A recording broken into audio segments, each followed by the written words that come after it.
Okay, so here is our last problem for today. Same start as always. We're going to actually clean these up a little bit. My first problem, I have all the x's and the y's on the one side, but I have to combine like terms. So I'm going to take the 3x and the 2x, and I'm going to change it to 5x. Then I do have the minus 4y equals 18. My second equation right here, I actually need to move the 1 to the right and the 5y to the left. Sorry, that's a little obnoxious. So I get 7x, that's a negative 6y, and that becomes a 22. Okay, I need to get the same number in front of the x's or the y's. It really doesn't matter which way you want to go here. If I need to find a least common multiple of 5 and 7, it's 35. Least common multiple of 4 and 6 is 12. So whatever you want to do, I'm probably going to go with the y's because it's easier to get a 12. I need one to be positive and one to be negative. They're right now both negative.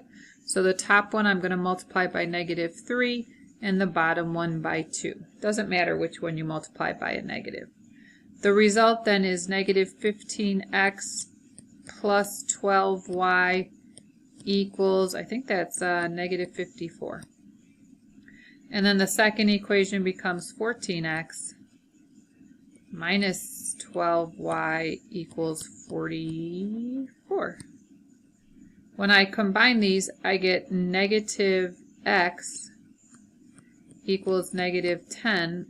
And then if I were to solve that, I would just divide both sides by negative 10. I'm sorry, by negative 1. And I get the answer of 10.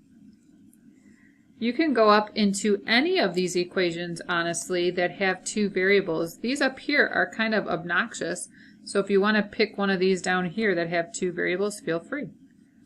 5 times 10 minus 4y equals 18. 50 minus 4y equals 18. Subtract 50 from both sides. I get negative 4y equals negative 32, and that gives me 8.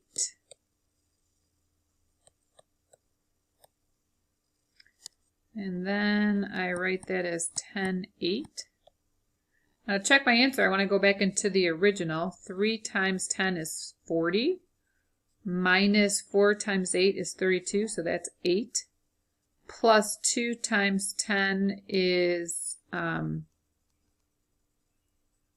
wait, what did I do wrong? 30, oh, I did do it wrong. 30 minus, this would be 32, that is negative 2.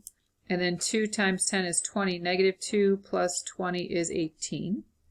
And then here, this would be 7 times 10 is 70.